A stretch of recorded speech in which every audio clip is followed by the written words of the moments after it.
No longer muted, so the things I say now, it's over. Good evening, good afternoon, everyone. My name is Douglas A. Welton. I'm the chairman of the Charlotte-Mecklenburg Planning Commission and the chairman of the Planning Committee of that commission. Welcome to our May 20th, 2025 meeting. We are meeting here in room 280 of the City Charlotte-Mecklenburg Government Center on 600 East 4th Street. Today, if you would like to pay attention to us and you are online, you can do that on the YouTube channel for the planning department. So there is that. And these meetings are recorded so that you can come back and watch these things over and over again, like they were your favorite thing to do forever. We will begin our meeting today with introductions, and I'm going to begin to my right with Commissioner Lansdell. Terry Lansdell, Planning Commission. I want to wish everyone a happy MECDEC Day and change my flags in my front of my house and hope everybody has new flags for MECDEC Day. Okay. Michael Caprelli, Planning Commission. Carol Millen, Planning Commission. Thank you very much, everyone. We will begin with staff introductions with Ms. Henson. Erin Henson, planning staff. Catherine Mahoney, planning staff. Jason Pauling, planning staff. Kathy Cornett, planning staff. Zania Duhaney, planning staff. All right, thank you very much. We are missing a couple of commissioners this evening, and I'm sure they're not in Canada, so we can go with that. But hopefully Commissioner Wilden will join us shortly. Commissioner Gaston will not be joining us this evening. First item of business on our agenda is the approval of the April 15th, 2025 meeting minutes. Do I hear a motion for the disposition of those meeting minutes? Motion to approve, Millen. That's been properly moved by Commissioner Millen, seconded by Commissioner Russell. All those in favor, please say aye. Aye. Any opposed? Then that's good. We have approved our minutes for the April 15th meeting. We go on to our two mandatory referrals we have for this evening. Exciting stuff. Does anyone have a question, comment about, or would like to ask any details on either one of those mandatory referrals? I believe that silence is taking the lead on steering where we go from here. If not, then where are the words that someone will have to read? And Melissa's not here tonight, who seems to have taken on the role of our designated reader. So it's fair game. Do not fight like a steel cake death match. The first one. Okay, so there's no additional. Well, you have to turn your mic on. I got to turn the mic on. Michael, I know you're new to this adventure. I'm still in training. Yeah, that's it. And so just turn your mic on. Read it as it appears on the screen. We will be excited. We'll celebrate your first time. Thank you. Yeah, Virginity does not last forever. Douglas is my training wheels. Yeah. The Planning Committee reviewed mandatory referral reports number 25 TAC 21 and 25 TAC 22 on May 20th, 2025, and have no additional comments for the submitting agency. Do I have a second for that motion? Second, Millen. All right, it's been made by Commissioner Caprioli, seconded by Commissioner Millen. All those in favor, please say aye. Aye. Any opposed? All right, that passes, and we have done our mandatory referrals. If you are here to be mandatorily referred, you may now leave the room. You can stay with us. It's just going to be more exciting. Wait a minute. You guys are ready to leave, aren't you? Okay. All the time for dinner. All right, get out. All right, folks. Our next item is discussion about the community area plans. Did you guys have something you wanted to tee this up with? Any comments, or do we just dive in? The public hearing was May 12th. So Yeah. and following that, there was a request that we have another public opportunity. So there was a virtual meeting that was held on Thursday, May 15th, and Catherine will give more details. It was pretty well attended. She'll give more details on that as part of her presentation. So tonight, Catherine, who is a project manager for the plan, will share an update on kind of some background information like we usually do, and then update on comments received. So I Okay. turn it over to Catherine. All right. Thanks, Catherine. Welcome to our party. Thanks for having me. So today, as usual, start with a brief overview and then really spend the majority of our time on the comments, kind of everything that we've received so far, but focusing on what we've processed. And as a result of that, what is going to yield some sort of change and what type of responses we're offering. So as a reminder, these plans are aimed at creating complete communities, which is trying to integrate housing, jobs, and daily goods and services within an integrated community. And it's important to remember kind of the historical journey that has led us to these draft plans. So if you're familiar, there is the Connect Our Growth regional framework that was done in the mid 2000s. And this is where place types, that land use tool, was introduced to us as a national best practice for talking about development. And then with that introduction, we then conducted a policy audit of the area plans that we had adopted. And of that audit, it meant 73% of our city did not have modern land use guidance. So anything post 2008.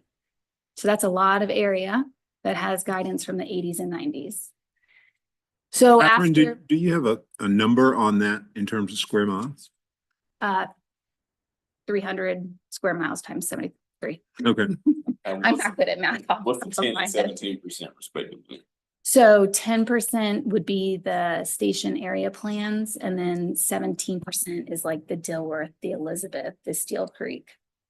We kind of broke it up because there's a slight nuances between those two different types of plans, but 27% had some sort of modern guidance, whereas the Okay. majority didn't.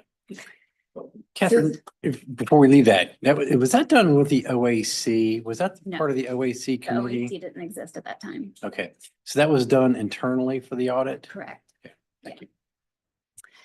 So once that audit was done, we then took a closer look at the place types that had been introduced by Connect and compared the place type guidance to the plan, to the guidance within the plans. And I know it's hard to see, but that table basically kind of stacks up the components in the area plans versus the components in the place types. And you can see that black hatching basically indicated that the place types give us the majority of guidance that you would find in the area plans. That those bottom two rows that are missing are those specific capital improvement projects that place types cannot address. So we said place types was the good tool to have kind of expedited planning conversations, but we would still have to do area plans to identify needed projects and other sort of development policies. So then that brought us into the comprehensive plan update. So with the comprehensive plan, we then adopted a planning framework. We have the comprehensive plan, we have strategic action plans like the strategic mobility policy and the strategic energy action plan. We then have our area plans. And in the future, we'll have specific plans like transit station plans, maybe a corridor plan, or the corridors of opportunity playbooks fit within that level of guidance. And you'll remember that the policy map is really updated by the policies managed by our department, which is level 1 and level 2. So that's our policy framework. And then we have it linked to our new development regulations in the UDO. So this is in totality our blueprint for growth. So just a reminder on how the area plans fit into that, and that they're only one piece. They cannot and will not do everything. So you've heard this a lot over the last few years. We've been using a 5-step process, which means we're developing this work systematically. And you've seen in the draft plans that every plan has the same components, but the unique information within each component reflects the character and the unique context of each area. And then the goal is that these 14 plans together provide the common considerations or the consistent considerations that we need to be considering when evaluating decisions to make sure we're evaluating everything in line with our vision. And then over time, these plans should ensure that our growth occurs in a way that's aligned with our infrastructure capacity. We respect neighborhoods and we create mixed-use centers across the city to help increase access. So the plans, once adopted, will be implemented through multiple ways over the course of a 20-year horizon. Some of it will happen through development. Some will be partnerships, private-public partnerships with the city and other entities. The city will make capital investments across the city, and then they become a reference in rezonings or the alignment rezoning process. We don't expect that this is the end of planning. Like I said, there's that fourth level of guidance, so specific plans will be developed as needed. And then everything is supposed to happen more cyclically or more regularly. So there will be that 5-year comp plan assessment coming up in the near future. We would then have a comprehensive plan update at the 10-year mark and then move into updates of the community area plans. So you guys have been along the ride with us in terms of engagement. We've done a lot of in-person, online, and coordination with you all and other interdepartmental partners and elected officials. Overall, we've reached 400,000 people, both in person and online. And then specifically in person, we've had over 6,000 interactions, which we consider to be very successful. And leading up to the release of the draft plans, we received over 1,700 comments that helped inform the drafts that are online now. Then with the release of the plans on April 3rd, we continued to offer various engagement opportunities to review and provide feedback on them. You can see we have our virtual open house. We have the draft plans online where people can add comments, also see what other people are saying, like them, like the comments up or down. We've been having office hours 2 times a week since April 3rd, and we'll continue that through the month of June. So that's 3 months, 2 times a week. We have copies at the libraries. And as Kathy mentioned, that May 15th webinar that was requested by council was well attended with over 100 people. And then we continue to let people know that the plans are out and available for comment through a number of notifications, as you see on the left. So to date, we've received over 660 comments. You can kind of see the outline of how we're receiving the plans, or I'm sorry, how we're receiving the comments and then the types of comments that we're receiving. So the majority of the comments are coming to us online through that online platform that we provided. We are seeing some attendance in the office hours, but that webinar was really well attended. And then the public hearing, there was a decent number of speakers. In general, about 40% are some level of concern with the draft plans. 51% is either a suggestion or a question. And then there is about 8% of support.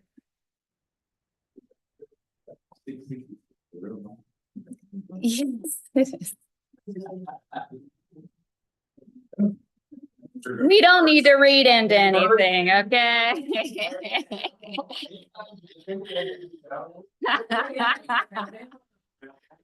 That's a good point. We should probably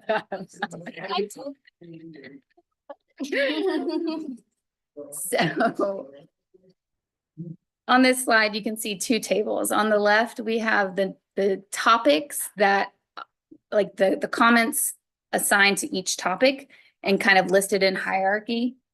So mobility continues to be the hottest topic that we are hearing about. Which category? Mobility. We also have a lot of general comments, meaning they're not related to a specific section of the plan. Then the third hottest topic at this point is related to the chapter called Creating Complete Communities, where we have those recommendations for future development. And I'll talk a little bit more about that. Illustrative comments was previously the third topic. That's kind of slowed in popularity. We're receiving fewer comments about those. And then after that, there's a fair number of comments about the first chapter, needs and goals, environmental justice, open space, and so on. And then the table on the right gives you an idea of the number of comments per plan that we've received. Can I make a comment about the illustrative concepts. I know it's marked in there kind of that these are illustrative this is not the way it's going to be, comma. People said, but it's like this in the book. I just am making this as a comment to let you know that that is one of the things that I've received is we see this is what was said. A developer is going to see this and they're going to point to this and say, this is what I could possibly develop. Now, this person wasn't a developer, but, and when you said illustrative concepts had gone down, were you getting comments from one particular neighborhood or something? And when you got all the numbers added up, or was there a reason for it to change status? And I don't have to have a lot on this, but it pinged me real quick. I don't have a why. I don't Okay, have a why. all right, that's fine. It's Yeah, just, when you kind of statistically expand the pool, we're Yeah. receiving more comments. Okay, than all right. content. I've done my due diligence to report back to Yes, you all. and we'll get here. We have not processed everything, but that is clear to us. We need to make the footnote like bolder and Something, clear yeah. and more simple. This is Yes, just. I think for- it's in the text on It is. the first thing, and that's just, We need to not make it enough. like a. yeah, Design. yeah. So in terms of, the geographies, we are getting, a fair number of comments from every geography with the exception of East Inner. That's been our lowest commented plan. And then South Inner and West Middle have from the beginning had the most comments. But when you look at who's making those comments, there's a few frequent flyers. Okay. So I that's think your why of. none of you guys had West Middle, did you? I think I gave that to Rebecca. Yeah. Yeah, okay, I'm pretty sure because she's in that area. I had South Inner, so, these years have been filled. And I'm sure they're filled by the same people that filled your comment blocks. We really appreciate their involvement. Yes, good problem to so- have. It is. So that's kind of a big picture. And when we went to TPD, we had, have you guys seen these slides? Have you seen this slide?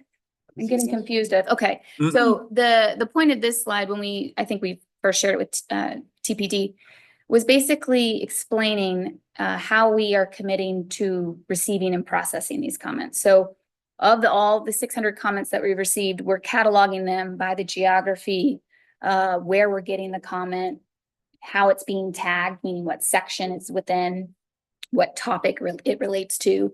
And then we're summarizing the comment because a lot of times they might be referencing something on a page, and without that context, you don't know what they're trying to convey. So staff has gone through a lot of work to summarize it. So anyone looking at the sheet has the full picture in front of them. Yeah.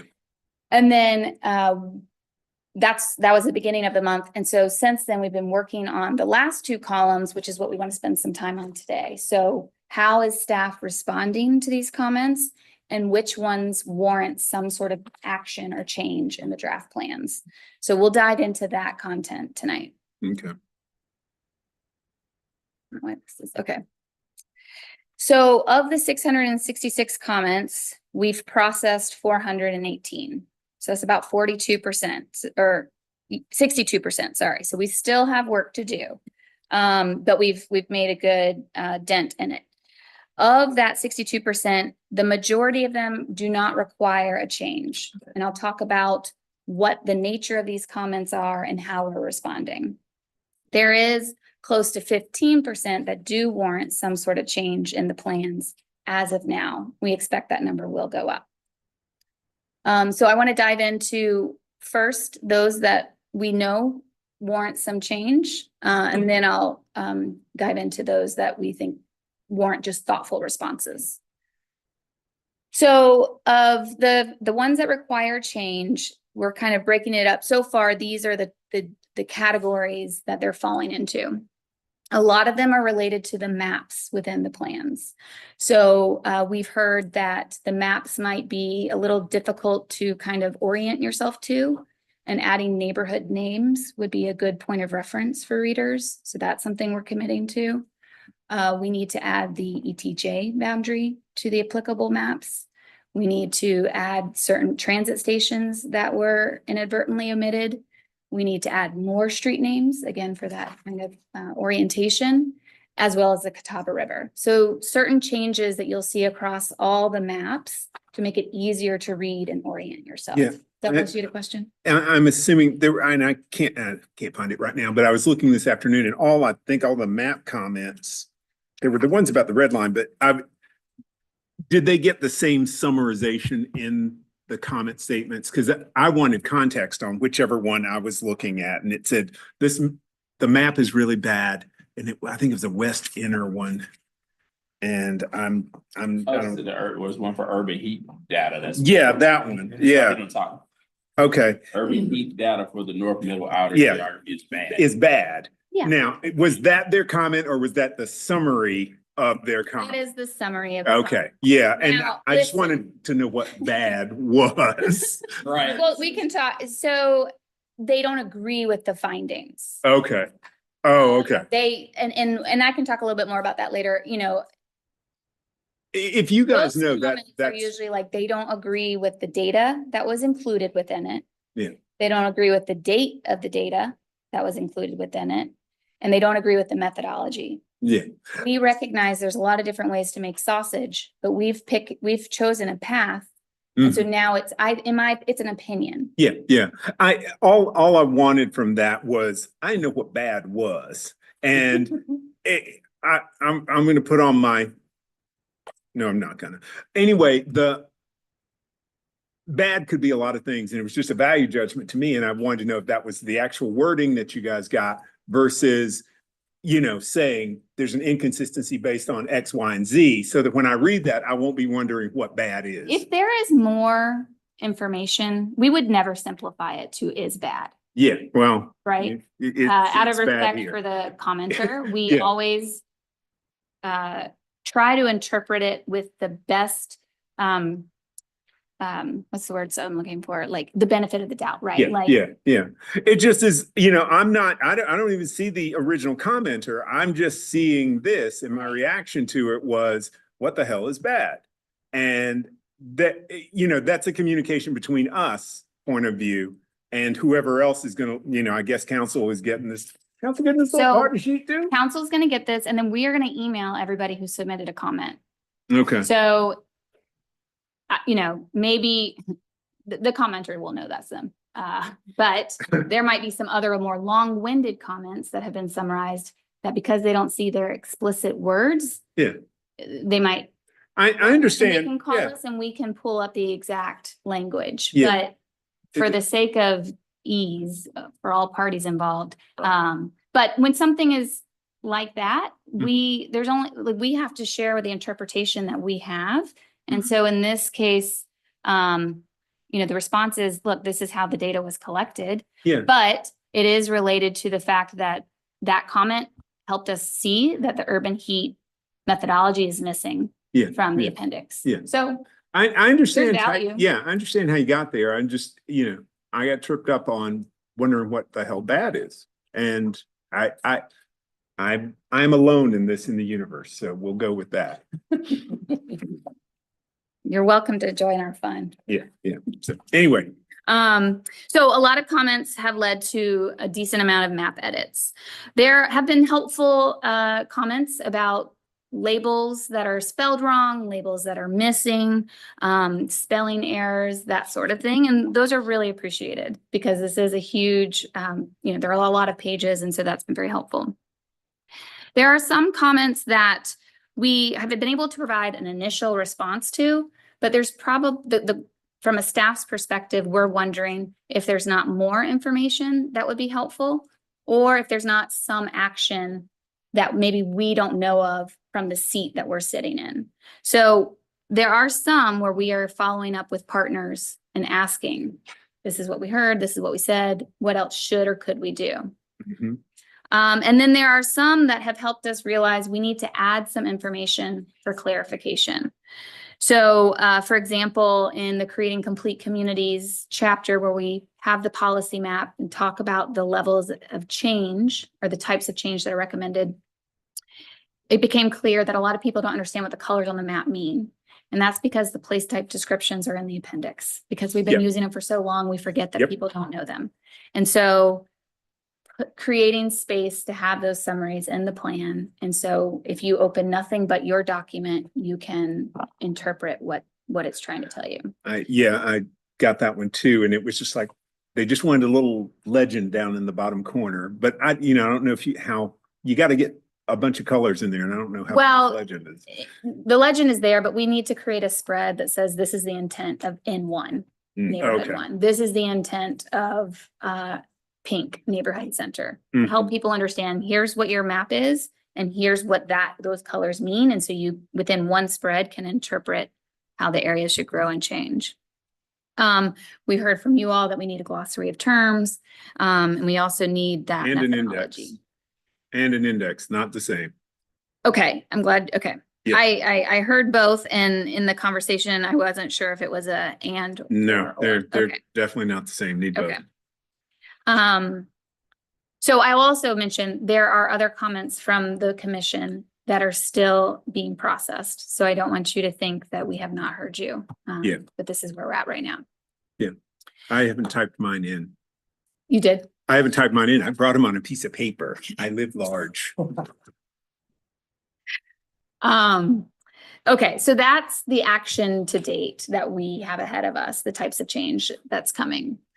So then of the 418 that we've processed, like I said, about 80% of it does not, in our opinion, require any change, but they do warrant a thoughtful response.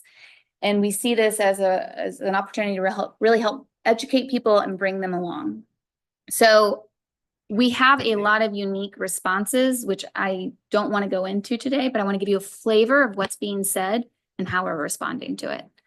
So we're going to go through kind of the hot topics: mobility, general, creating complete communities, et cetera. And I'll give you a few options or a few examples for each. So in terms of the mobility comments, there are questions there are comments or concerns or suggestions that suggest they don't understand or have questions about the true intent of the strategic mobility policies. And so a frequent response is to explain that the SMP is an important level of guidance that is intended to create a multimodal transportation network, which through that helps address a lot of needs. Between all of us, I recognize as a reader that might feel like, well, that's almost too little too late, right? Like I want it now, but the SMP work has been done and is what can be done at this point to address these needs. So we're trying to explain that in hopes that they understand and accept that answer. And Catherine, just a general question for a general note. On the mobility comments that I've seen and read and just kind of looking through the plans, it also is not clear which roads are city roads and which roads are state roads. So like I happen to live in an area where a majority of the roads that are in my area are state owned, which means the city has no control over what gets done and how. I think it would be helpful for that to make it into the plan somehow so that people understand that if this road is not being addressed, it's not being addressed because it's a state road or state project. It's an NCDOT project, not a CDOT project. And to dovetail on that also, it also includes private roads that the city claims to have adopted. You're saying the plans do include? Yeah, private the roads? plans have private roads in there that the city's saying it's their road. So what is it? Well, there's also a streets map, so this is Yeah. not intended to be, the streets map is the official map. We are not intending for this to be that. It's to give you an idea of what exists. So for more detail, perhaps we could provide a link or a reference or something along those lines to the official streets map, and we're happy to do that. Well, we need to acknowledge that. Sure, we're Also- happy to do that. Very happy. But it's going to be very interesting if we say, yeah, this is a Charlotte road, and then somebody heads down to it and you find out the community that owns it decides to gate it. Kind of screws up the whole mobility plan. Now you can talk. You like that? Okay, so I just want to make sure I'm hearing you guys. You want some sort of reference that identifies if it's a local, a city maintained road or a state maintained road.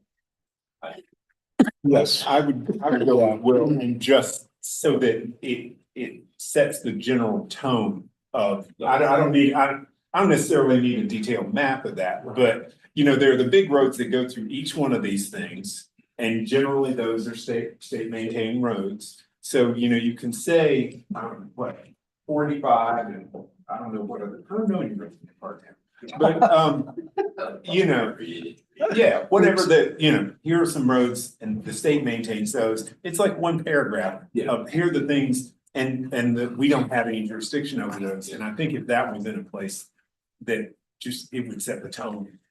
Well, we don't have jurisdiction per se, but on the streets map, there are state maintained, I believe there are state maintained roads that have a future cross section. And so CDOT would work with the state to help realize that aspiration.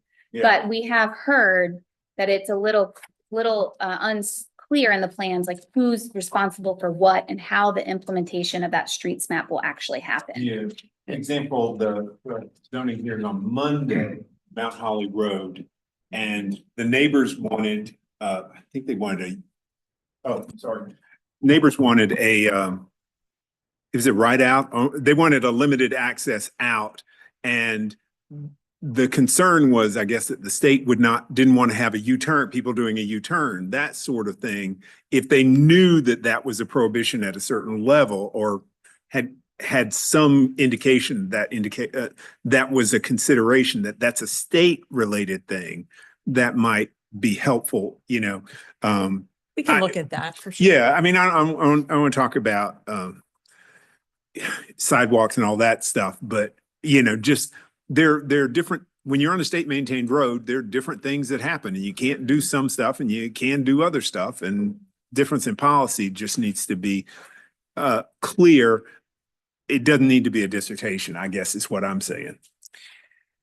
Yeah, I'm gonna, if I may, just sort of jump in. It's really hard, and I feel for you guys to try to manage even my limited comments, trying to keep very focused. But how do you get down to that granularity? Where do you get your summary to say that in the South Middle, that the majority of roads are state maintained roads at 80%, and 13% are city maintained roads, and whatever is private roads? And how do you get to that level of granularity without kind of copying and pasting the streets map into it? You know, I struggle with that in my comments about how to help you with that. I think most of my comments for this committee really was about the S&P and kind of making sure it was reflective of where we are now and some of the work that we're doing now and looking forward in the future. Some of it seemed dated and kind of didn't align to kind of that level of at least summation I was looking for. But I appreciate that. I don't know how best to get these plans in a place where it's not, every page is not a transportation subsection on every page associated with whatever section you're in. I don't think that's the right way to do it either, but I'm feeling for you is what I'm trying to say about how to manage what the requests are to get to the granularity there. So It is a balance of providing policy guidance. That's the content that really has to be in there. But also educating enough so people understand what the policy is intended to do. And then remaining lean enough to where people actually use them. So it is a struggle. And I don't think these plans can be end all reference. And so we are prioritizing the policy guidance over the general references. And I think hopefully my perception of my comments was that I was really focused on making sure the policy language matched as best as we could. So. Okay, so I'm gonna keep going, but we can keep going. chatting. So Be a train, just forge in it. terms of, here we go. In terms of mobility projects, so these are comments like, I want a cross section or cross signal here or turning signal here, or a crosswalk here, that sort of thing. A common response is that CDOT is continuing to evaluate potential project requests for implementation. And that is true because they must, they're only halfway through the SIA work and the ongoing programmatic building or funding. But what we're hoping to do. SIA? Strategic Investment Investment Area. Sorry. What we're hoping to do, because we've met with CDOT and like I said, other partners and discussing these comments, is create a reference or a matrix of some sort where we list what the request is, what the project request is, and what mobility programs it may be considered within. So that's either the sidewalk, bike, or strategic investment area or Vision Zero program. So people can understand how their project might get funded and built in the future and which program they could follow up with. Would that be included in each area's plan then? To be determined. Okay. That is a great idea that my wonderful boss has had. Yeah, And so it's, yeah. I mean, develop it across all comments and then extract the ones for each plan area. you Yeah, like that, or do you like putting it all in one place? I like where you're headed with that, but again, I think one of my comments is that the language of many of the plans doesn't align with federal and state language for definitions of roads, major minor thoroughfare, major minor collector, neighborhood, just boulevard, arterial. I think when you start getting to that place, I think that's when you're going to see that there's a bit of a chasm about how you communicate what that policy is when one particular road is named in one definition or one glossary as a boulevard, another is by state definition is called a major thoroughfare. I think that's where that rub is you might kind of have some fallout for people understanding. So these projects that we listed would be eligible for city programs. And so Okay, all right, thank you. the city programs, the programs that are listed in these plans are, I'd have to flip to the page. They are city funded programs. And so to your point, the classifications don't have to align, but the state and federal funding, I mean, we've shared your comment. It's not being dismissed. The sentiment is that they are able to connect that terminology and secure funding. And it's from their perspective, their terminology is the more local, granular level needed to execute our local vision. I'm just the messenger. It's the same language on the strategic investment area map, isn't it? I'm just. I had some complaint back then too. So. Well, I mean, I just remember seeing something that said Boulevard, and I know you brought this point out on numerous occasions before, and I just thought, I know what that is. First, in this other document says this, and I assumed that they were talking about the same thing, and it matched up in my mind. Enough said. I know you guys are.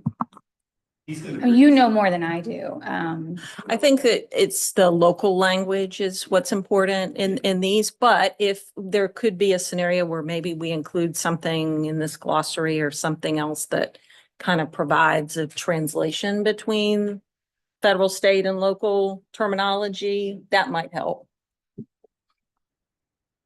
Like the idea of putting the these projects are in this neighborhood in the particular area that they belong to.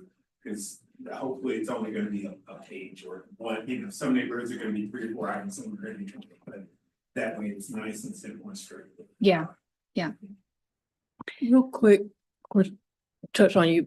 My street is a boulevard and we have 20 houses on it. So if you take a local meaning of boulevard, because I was looking up, I'm going, okay, that's cool. But then you look at state and federal, I'm going, oh my God, the definition changes majorly and what could be developed on a boulevard, local, state and federal. So I don't know if this is the place to say this, but I've been getting bombarded and I know there hasn't been a lot of input here from Middle East, Inner East, that sort of thing. But I guess my phone number has gotten out publicly. And so I've been the point of frustrations and everything else for the past week. I posted online everything a week and a half ago and on every social media I could, saying, please get your comments in. Some people were having problems getting into the site. Then they were getting frustrated with trying to see on the computer the maps, and you're talking about John Doe, average citizen. So they were having issues. So I've just been bombarded with, I'm Jane Doe and I don't understand all these different policy maps. You got the 2040 plan, and then you got the strategic mobility. What's the strategic mobility? What's, so trying to catch your average working class person up on this stuff. And I go, well, you can go to the library and see the hard copy. I don't have time in my day to spend 3-4 hours to look at a hard copy at the library. And of course, I can't answer this question for them. They're going, how come we don't have anybody in District 5 getting the information out to us? And like I said, I'm plowing away as much as I can to get it out there, but I'm one individual. So it's not getting out, and to who it is getting out to, they're very frustrated. And they're seeing the 2040 plan, and they're saying there's some mistakes in the 2040 plan, and you're going to put in the community area plan that if you got mistakes on the 2040 plan on place type to correct it, then it's kind of like you're chasing the dog all the way down, so to speak, to correct something.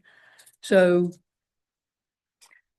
I know y'all are doing everything y'all can, but I don't know how to further get this out and to make people feel comfortable and they're being heard. And this isn't just a closed thing, even though it's a living document, they're saying, but it's already going to be done. And then when I come back and give input, it's like, well, this is kind of it, and we'll see how it goes. So there's a lot of frustration out there. And like I said, my phone number has just been ringing off the hook for 3 days, particularly. So I just kind of wanted to put that out. I mean, I don't know how else, but I wanted to make people in East Charlotte feel like they were heard. So I'm just gonna pull up the website real quick. But if the website is not, And a lot of people in Charlotte adequate. don't have internet access to, so I just want to. so you are welcome to give them either my address or the Charlotte Future 2040 email. And we will send them a PDF. Okay, or they can pick up hard copies here. Yeah, same thing. So you scroll down and I walked through about 30 people. we've heard, it's like just a big teal box. We will be leaving this website host soon. But down at the bottom, it says this site has been verified by Wave, whatever the hell Wave is. And I had people, it's for accessibility, and that drives me up the wall. I had people call me, they're like, Mike, I went to the website, you told me, and there's nothing there, and I tell them scroll down. They said, well, why do I need to call you to tell me to scroll down? And there's. Michael, this is one of my comments, and I will say it right now. Back the dawn of the internet, because I'm old, there was a thing called mystery meat navigation. And this is an example of what's called mystery meat navigation, because you cannot see what you're supposed to do when you get to a place where you're supposed to be doing something. And it was just a comment to say, and I'm sure you guys are aware of this, but just I volunteer to test any website you come up with in the future. If you have to explain it to people, then, it's not quite what we would want to have. So and enough said about that. Yeah. You all know this. Mystery meat navigation. It's a lovely term, but don't let it be you. We are not web designers. And I understand. we- I understand. I don't think you guys. No, but in the end, it reflects on you all. So just all I want you guys to do is to demand that the people that you hire out do it right. That's all I ask. And enough said that, that's. Well, what I want to highlight here is that once you scroll down, the middle button is where people can view the digital copy. And if it is hard to read, I'm happy to send a PDF or hard copies. I understand that that is frustrating. I would really encourage you to send them to office hours, because That is a one-on-one conversation where I can say, who are you? Where do you live? What's important to you? Let me show you what these plans do for you, and then be candid about what they don't, because they don't do everything.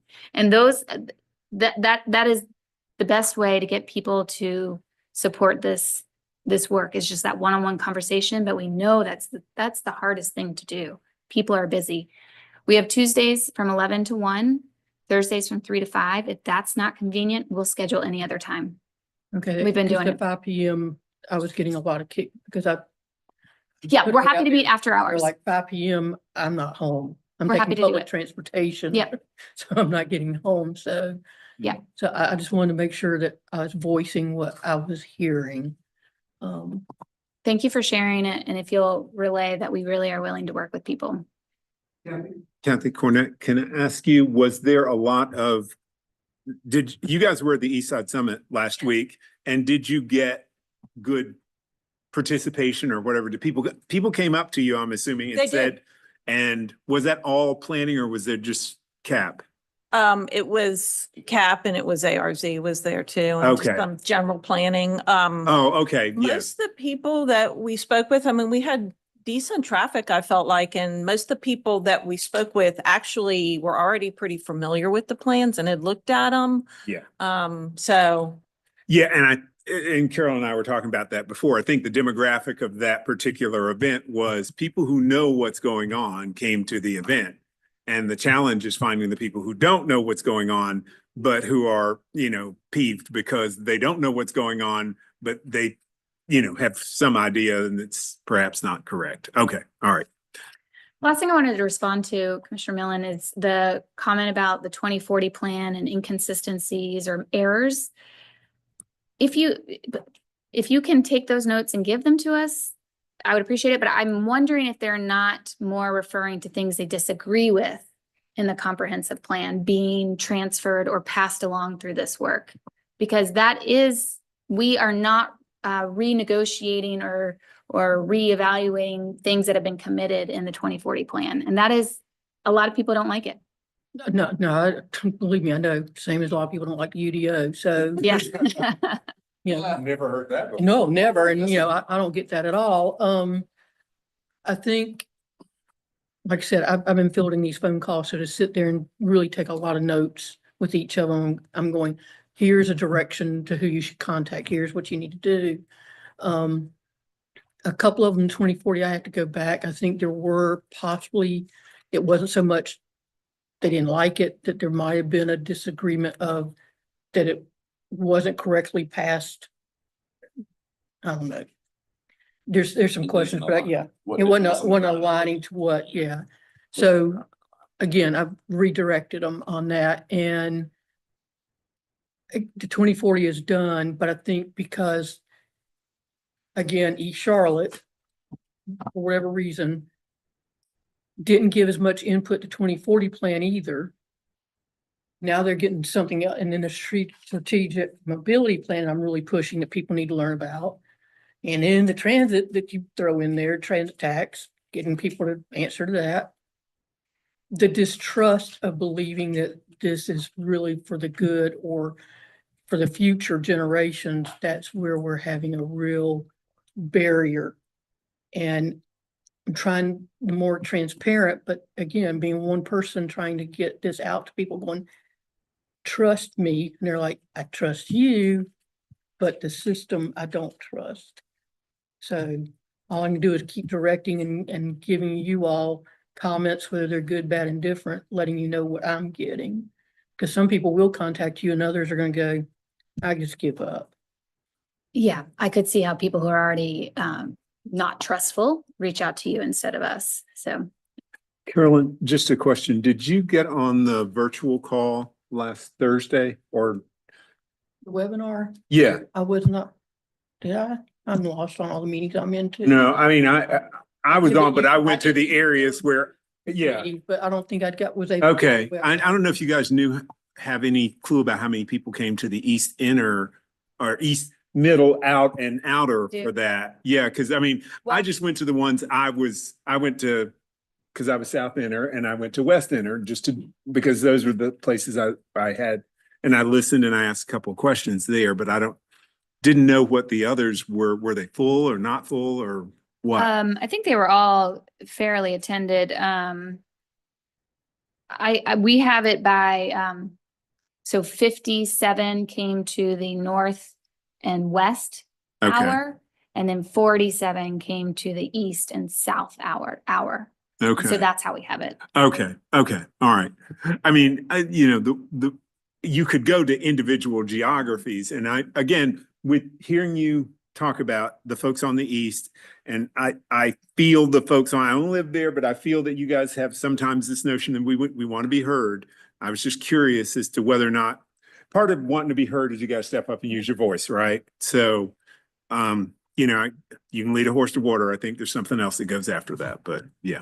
Anyway, Well, moving on to the next category, general, again, these are comments that are made that aren't related to a specific section or topic in the plan. So there are a lot of comments kind of about the growth strategy. Why are we accommodating more people? Why more apartments? The city's too big already. You should close the gates.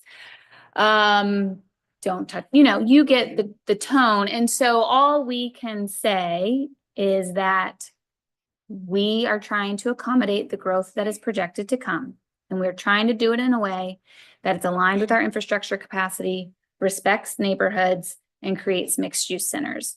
So that is a common response that you'll see. Again, I don't think the readers will necessarily like it, but it's us trying to be thoughtful and responsive to the feedback that we're hearing.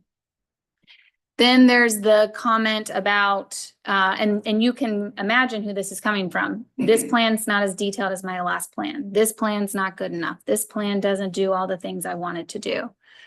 So the education there is that kind of the slides you saw at the beginning of the presentation, these plans provide guidance that build upon the comprehensive plan, our strategic mobility plan, and other action plans. It is not the last level of guidance, and it was developed kind of in the portfolio of all this work and the UDO. So this is the right level of guidance at this time. And what was in previous plans that tended to be more detailed was out of need because we did not have a modern policy framework or modern regulations. Please. the deal being, and I like what you said, comma, several times I was asked, what's the next step? Because we want to get there. And I think that those people that made some of those comments would be very happy if you were to say, and in this time frame, we will begin work on those areas that require a more specific plan. And that's all, you covered, you can CYA this thing all you want, right?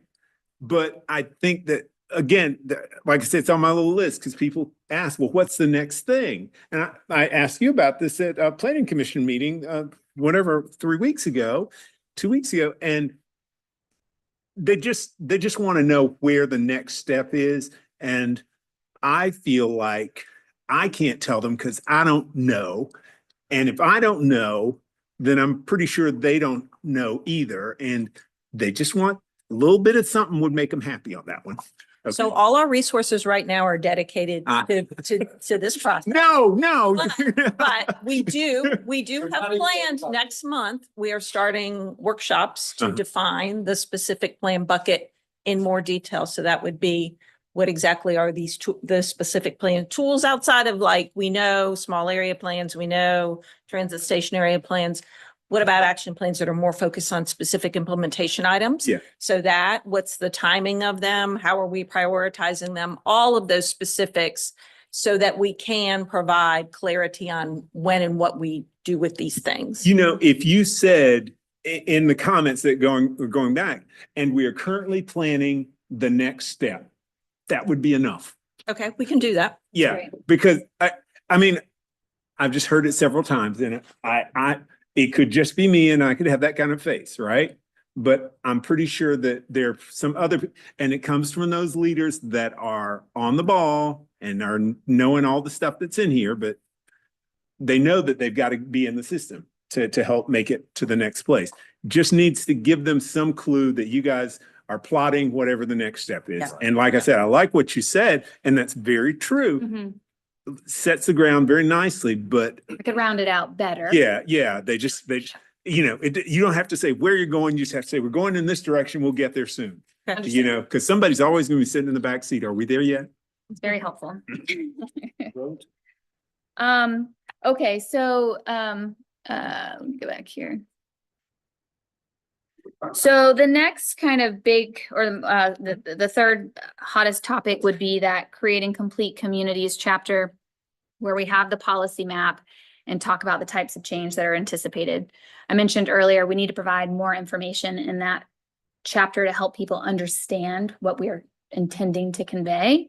And so a lot of comments right now in that chapter are asking for a type of development that the current designation, the current place type designation already allows, or it's usually that, or asking, you know, where would this type of development be permitted? So trying to inform through these responses in hopes that it kind of comforts or pacifies them. There are comments in this section about it not being permissive enough, or we needing to accommodate more growth or different types of growth. And so the frequent response in that instance is that we're balancing a lot of needs and competing interests here, but we've provided flexibility for change through the minor map amendment criteria. So that's that table in the program guide that says if you want to do something different than what the policy, the place type designation is, you should meet certain criteria to ensure that different course is still in line with our vision. That's the policy map Yeah. guide. So I'm having this lunch in a week and a half, so you know. So in the program guide, in the Yeah. front kind of document, and let me do this online too, so you guys can find it. Yeah. Program guide. And I'm going to scroll and you guys can make note of the page number. So the program guide talks about how the map was developed. The map is expected to change over time. Mhm. And we provide guidance on how those changes what changes would be consistent with our vision. Because we recognize we can't account for all scenarios in one map. So one thing we do, this table, I think you guys are familiar with this, but it's Yeah. not as clear. The place types are supposed to be connected to certain zoning districts. Yeah. That's not as clear as it should be in the applicability of each zoning district. And so we spell it out here. So this is really the districts that should be used in each place type. I feel like I've seen that. I see Will's face. Yeah, because I made that comment like years ago and it was just like, no, this is different. It's not supposed to be the same. And I'm just like, okay, so I left it alone and now we come back full circle But I've seen this before. to It's like. been yeah, a it's supposed to match slide, and zoning, so we and that's finally frustrating. memorialized it. Yeah, in the I mean, document, I'm- because we now have policy guidance that references this. Mhm. You should approve entitlements Mhm. that are aligned with the place type. Yeah, yeah. And then on page 28 or 30, is that 28? Oh, okay. All right. So let's walk through an example neighborhood. There's a lot of neighborhood 1 on the map because we Mhm. respect neighborhoods. But there are going to be instances where some single family lots are appropriate to evolve into something different based on market conditions. Yeah. But we don't want to just put anything there, anything that the market wants. We want to make sure that what goes there is in line with our vision. And so if they are requesting into, you would look at these columns of guidance. There should be enough acreage to create a sense of place. So that's about a 4-acre threshold. You should be adjacent or next to different uses that make sense. So more moderate housing should be next to parks or activity centers. And more moderate housing should be accessible on rapid transit or high capacity transit lines.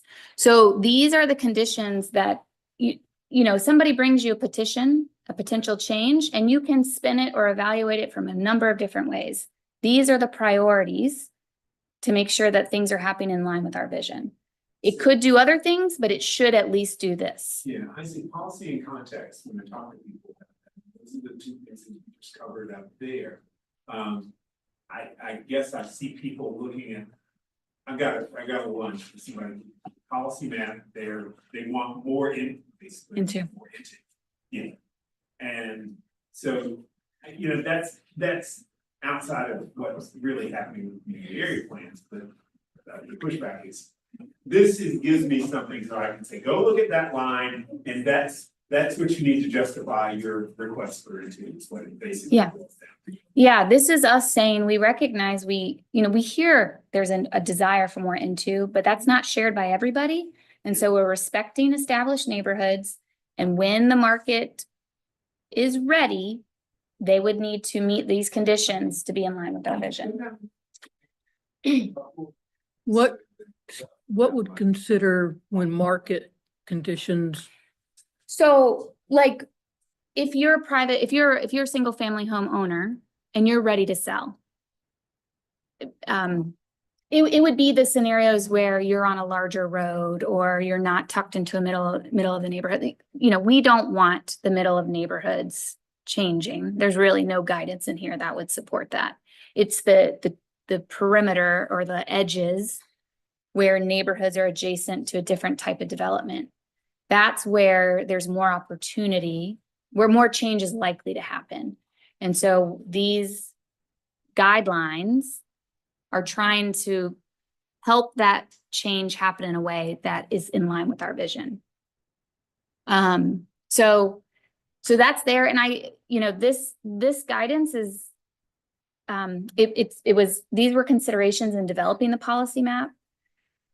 Staff talks about these things when they provide consistency, statements of consistency, but putting it in here memorializes it as official city policy. And now you're going to start to see it explicitly referenced in the staff analysis. So I have a question, because this whole conversation is just troubling me to no end, but that's on the side.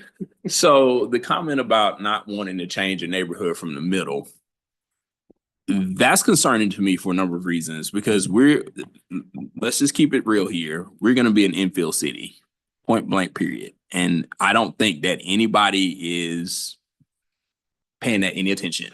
They're just thinking, oh, we're just going to keep paving over 20-acre lots in perpetuity. And we're planning as if that's going to happen in perpetuity, and it's not. And the reason why that bothers me is because I go to some of these established neighborhoods, especially on the east side and west side, that are in one, and those older housing stocks are being bought in the middle, sold, and turned into townhouses or more dense housing in the middle of an existing neighborhood. So to say that we're not planning for that or we don't want that to happen, that's missing the reality of what's actually happening. So like if you go up Tuckasegee Road right here, right off of 485, all of that was old line single family built in the 50s and the 60s. It is now turned into 16, 17 townhomes in the middle of the neighborhood. It's not on the edges, it's not on the periphery. So I think that we put ourselves in a box a little too much when we say, well, we don't want these things to change. We have to adapt to market conditions, and we have to adapt to the fact that this city is going to have 1.2 million people by the end of the decade. So I can't speak to the decisions that have been made and the unique circumstances.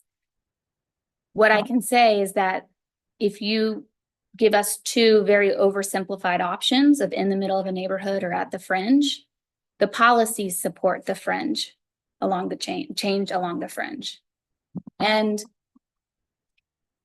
I'm just saying, why limit it? Not limit, but we are being conservative, and that map, that citywide map, can accommodate the piece of pie that's allocated to us. We don't need to recolor the whole city.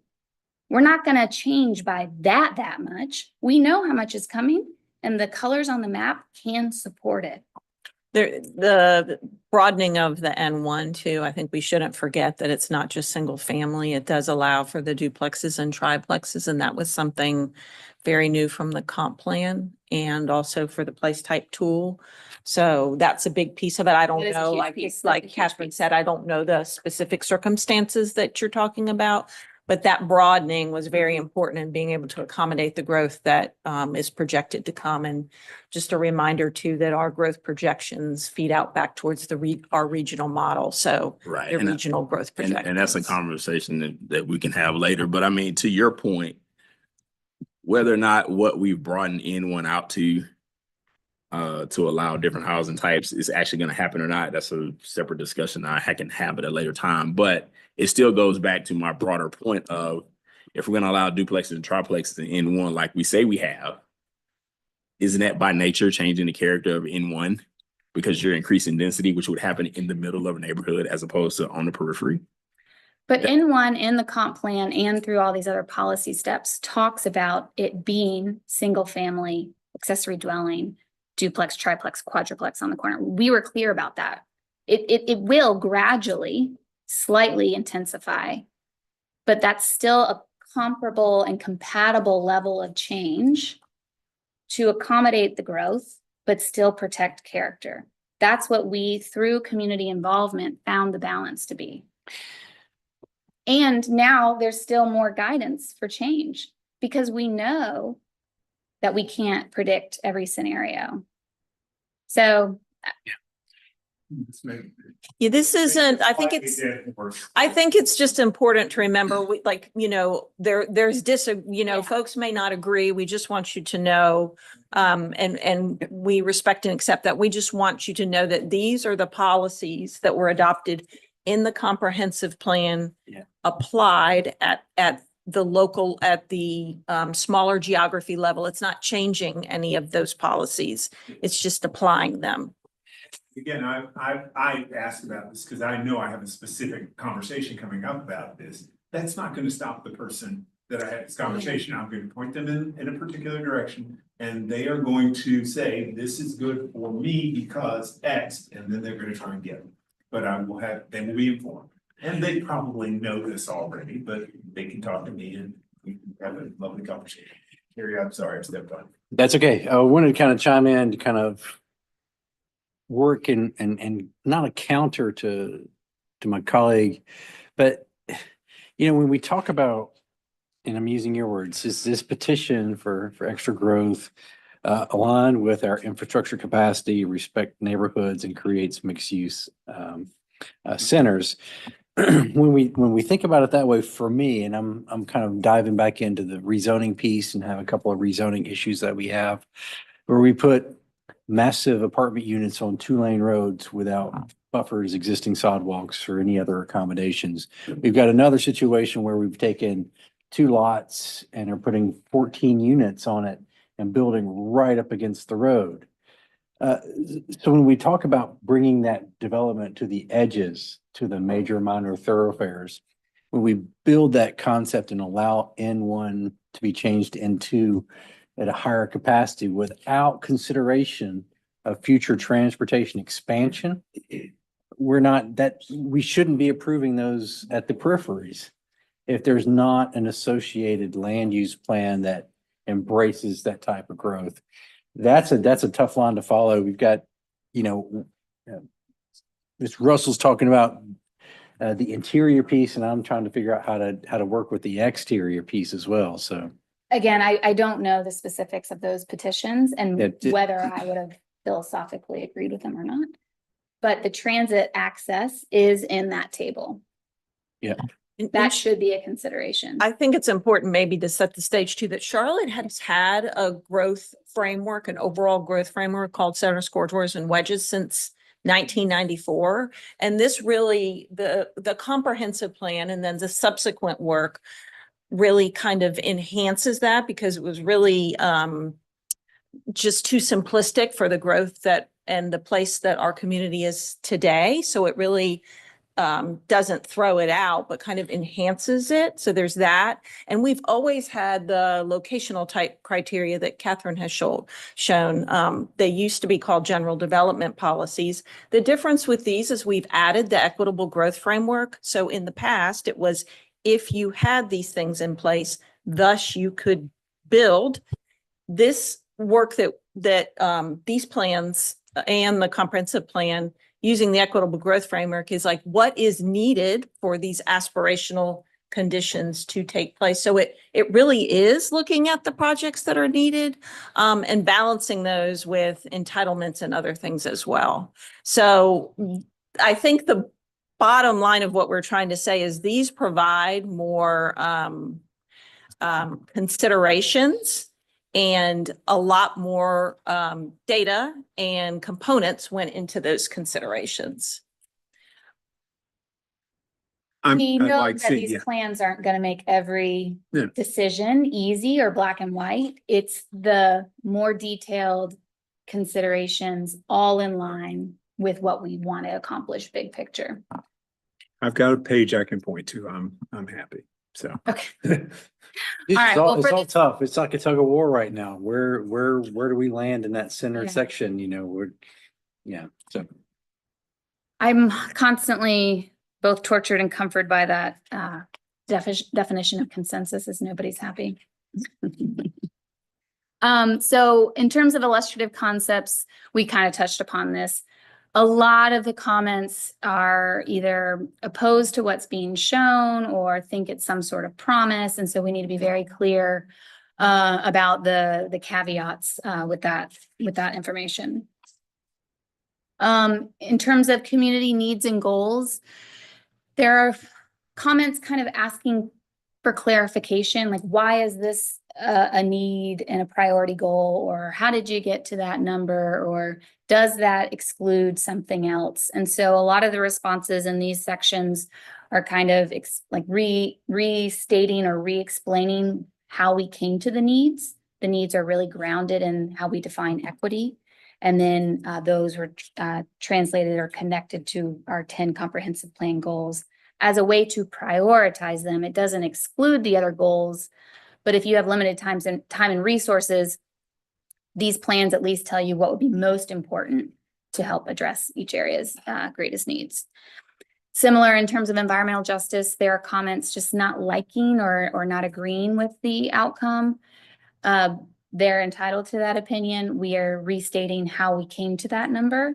And then some of the comments try to explain the value of the recommendations within that section. So we are advancing environmental justice in a way that we've not done in the past and trying to mitigate some of the conditions that are a result of historical development.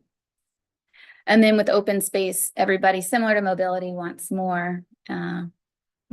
And so we restate that the county has a role to play, but try to explain that these plans are going to help. They help commit the city to taking a more active role in certain ways in creating open space, and then also the development community will have a role to play. So this is a flavor of what we're hearing and how we're responding to it. I hope it demonstrates that we're trying to be thoughtful and really treat these comments with care because we have asked for them and we do care what people are saying. In terms of, or as a reminder, we still have about well, what did I say? I guess 40% to continue to go through. Candidly, those are some of the tougher ones. And so we will continue to kind of work through and repost lists with comments as we move through the next few weeks. And at this point, we are tentatively asking for a council decision at the end of June. There's not been a confirmation as to whether or not that's a go, but that's what we're asking for. And so that would mean we would ask for a referral from you all. I believe that's June 17th. Here, let Michael go. Sure. So is there going to be another public hearing before the end of June? There is not another public hearing. There is, Michael, just in case you forgot, on your side of town, Councilmember Brown is having a town hall the next, week. I don't know if you all are gonna be there or if Community Area Plans is gonna be on her agenda or anything, if that would suffice to make sure that people had an opportunity to know what the hell is going on, maybe. I don't. Usually the town halls, the council person invites us. I'm not sure if we have been invited, Okay. but I'm happy to check on that. Okay, yeah, I saw that posted, I think it got posted today on socials, so, just in the spirit of trying to be in front of everybody you possibly can. It just looks good, I guess, if you guys are out there. Now, nobody may come up and talk to you, but, you did your part. So.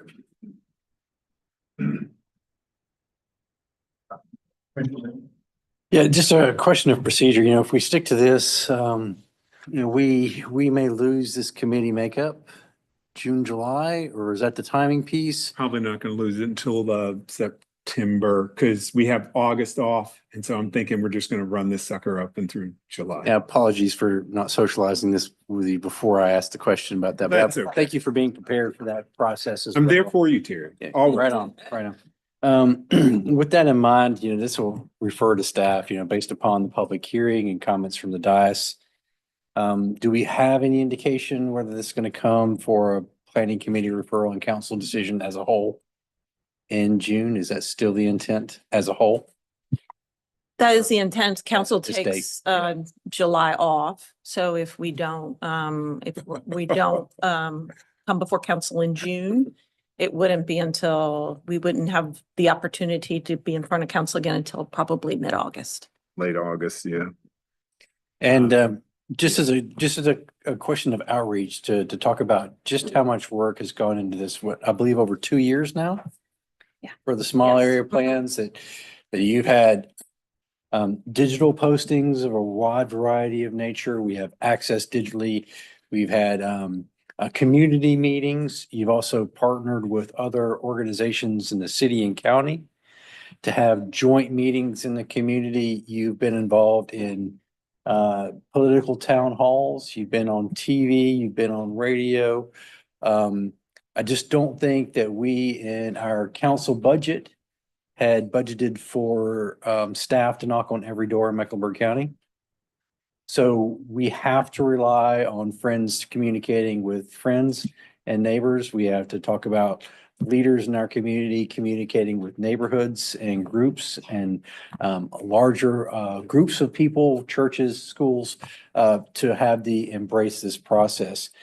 Do you have any more, and this is where I'm getting to, I want to commend you on the work, but do you have any more interest, intent of new ideas or new ways to reach out in this short time frame to further push the open comment period, which will stay open until June, July is what I'm hearing as well? Do we have continued social posts that are being boosted and they're hitting high numbers, letting people know that these plans are open? And we've extended the office hours and willingness to meet with anyone really at any time. But in addition to those tactics, I don't think we have plans to do something else. Yeah, I think if I'm not mistaken, we actually did do door knocking in phase 2 of this process. But outside of office hours, the webinar was something that was a direct result of the public hearing. I don't know that we have anything else planned at this time. The office hours continue and we continue receiving comments as well. The trick of it is that once council will have a sheet that we will not be producing another draft plan. We'll have a sheet of what the expected changes are that will be very detailed. And then that's what will be adopted, the document with the changes. That's how that would be handled. I'm going to sneak a comment related one in here. This is a lot to this is a fire hose. And I realize that only 58 of the 411 or 18 there's an action related to it. But even the ones that don't have an action related to it say something. I think council is full of very intelligent and well-meaning individuals, but receiving a flood of 667 comments or whatever, and having a week or two to peruse them, I'm not sure we're going to get the best out of council with that. So at any point, if we can get that to them early, I would just suggest that would be good, because the original schedule was for them to vote on this thing next week, and they would have had a week to digest all these comments. And, I got this afternoon. Well, it was this afternoon. Yeah. And I looked at it, and the first thing I thought of was the question that Will asked. So that's why I changed it to an Excel spreadsheet and said, okay, I can sort this according to, go look at my comments, right? The ones that are the neighborhoods that I was interested in. I'm sure that the people making judgments on this have the best intentions. I'd rather judge them by their results than their intentions. And so I think if we can get this to them early, that's all. And I know you guys you're busting butt. That's fine. Earlier better than later, because one of the things I felt, and I know you guys I had a conversation with Commissioner Wilden, and she was like, she went back and she looked to see how many times you guys had been in front of council to present stuff. And I felt in the public hearing that there were council members that were not as prepared as they needed to be. Okay. And so that's what gives me pause when I think more than 8, what is this? This is 62, 63 pages. I'm hoping for the best. So we've committed to sharing this with them this Friday in their Okay. packet. So they'll receive it Okay. very shortly with a narrative similar to the presentation. And it's not going to change after this Friday? This document this list of comments will continue to grow, because this is just what has staff responses, Uh-huh. but that narrative of percent action, the types of concerns, we Okay. will continue to update Okay. that All right. narrative. Yeah, and this is just me venting on council who isn't in the room, and they may be listening to me, and I'm going, and they'll get over it. So whatever. What All right. the devil is in the details. Yeah. That. And another question that's vaguely related to that, this comment that I got back was, what is actually going to be adopted? And I know the answer to this. The implementation plan at the back is not part of this adventure, but it says that in the second paragraph on the second page of that section. And I think that needs to be on the front. So, because I would not bet my life on knowing that the council members knew that the implementation plan was not going to be adopted. I would not take that bet at all. And if I had time and money, which of course I could, because I'm the federal government, I could just print more money, right? I'd make extra, it would be a separate document, but it just needs to be, I thought, clearer. Again, it was the second page, because a couple of people asked me about that and I knew the answer. But again, I think that when you think the sign is big and bright and bold enough, make it bigger and brighter and bolder. Understood. Okay. And yeah, I won't ask any more questions, but I will. We only got through about half of my things, but I'll send you an email with the others, which are basically like the place where it says, use this QR code, and there's no QR code there. Oh, please, yes. It's on page 3 of the appendix. Oh, okay. Yeah. Thank you. It just says QR code. Okay. So Oh, that's the neighborhood toolkit, which will be put online once adopted, because the idea is, okay, so this is supposed to be a reference for the neighborhood, yeah. and they're not. gonna have it- Is that why it's that This way? is a placeholder, but we could say placeholder. You know what? None of the links work in there either. And I'm sure that I'm serious. None of the links work. I clicked on I went through at least half of it, and I thought, this is a problem. I downloaded it. Thank you. That's a good. So that knocks off a couple of others that I won't send you, but Yeah, that was, Refer to URL. it doesn't even say URL. I tried to copy the URL and see what was in there, and it's like, there's not anything there. Yeah, so, but yeah, and I can show you on my machine. That's why I brought my computer, but I'm assuming that the PDF I downloaded is just like the PDF everybody else is downloading. We'll check it that way. If it's Yeah. not working, it should. Okay. Um, I'm going to stop talking now so we can leave eventually. Does anybody else have any questions or comments? Thank you, staff, for incredible discussions and work tonight and over the previous weeks. Thank you, Chair. All right. Carolyn, you good? Hopefully, if you need some help with Eastside folks, I'm happy to jump on a call with somebody if that'll work. But send them to them because they're getting paid. You know, you guys happy up in that, wherever past the dragons and stuff? Yeah, the dragons in the fog. You good over here, south side? Well, I've got two. I've had a conversation with Monica with my concerns, especially with the ETJ. When it came to the 10-minute city, she had also said, I said, like, on the outer peripheral here in the land of misfit toys, it requires a car. And she had said reference to the 10-minute city not only meant walking, bike riding, public transportation, but also a drive. Is that going to be added in here to identify that?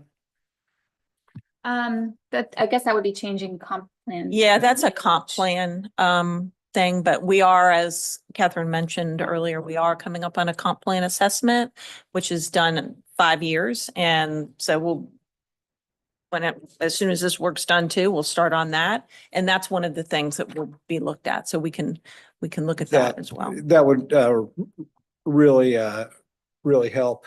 Also, is there going to be any recognition of the ETJ? Because, thank you. Yeah. Yes. Yeah, he said yes, he agreed.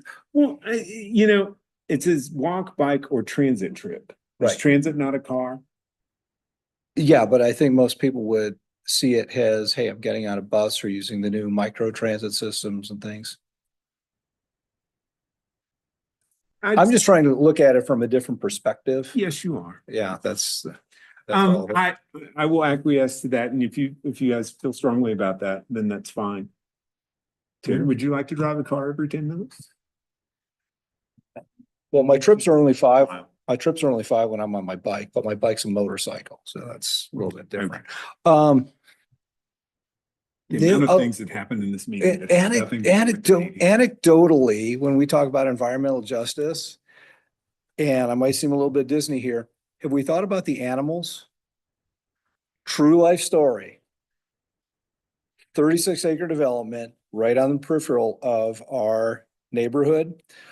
They've now gone in and they're doing all their clear cutting and stuff to level to build the trees.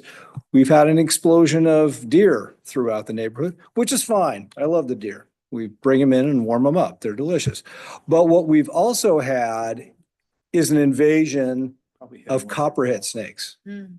from all of that. I don't know if there's any mitigation efforts for that, for the developers, going and firebomb, just napalm the An place. integrated natural and built environment. And so there are larger objectives in that document. Yeah, But these plans don't get to that level of scope. We're focused more on the built environment. yeah, I just didn't think if there's a way to like hurt, I mean, hurting snakes is a little bit different. It's like hurting cats. If there's some way, you know, we might think of in the future for this development of, But isn't that under the regulation and enforcement? I think the term is regulation and enforcement of North Carolina wildlife. Because I may have answered the same question, and I went, check the North Carolina wildlife site, because they have an enforcement branch. And when we had the Piper Glen rezoning recently, everybody was worried about the eagles. And then the issue became, look, the eagles are more than, what was it? Is it 100 feet away or a couple hundred feet away? They were too far away. for that to be an issue. And I would suspect that that's the same thing with environmental enforcement, or no, wildlife. Not that's, and wildlife and environmental, people could probably struggle to say what's the definition, Yeah, what's that's included. what happened with us was I knew that there was two eagles nests back there, but they Mhm. were smart enough when they saw their forest, they relocated to our golf course, which is fine. Yeah, yeah. But check North Carolina wildlife. All right, people. It's been, it's so exciting. These planning committee meetings usually could last like 5 minutes or something like that. But when we have something fun to talk about, then we stay here for a while because we love you all. Is there anything else that anybody wants to bring up? Otherwise, I'll entertain a motion that we get out of here. Motion to adjourn, All right. Millen. Thank you very much. We will accept that motion. We're out of here. Thank you, ladies. Thank you. Thank you. Appreciate it.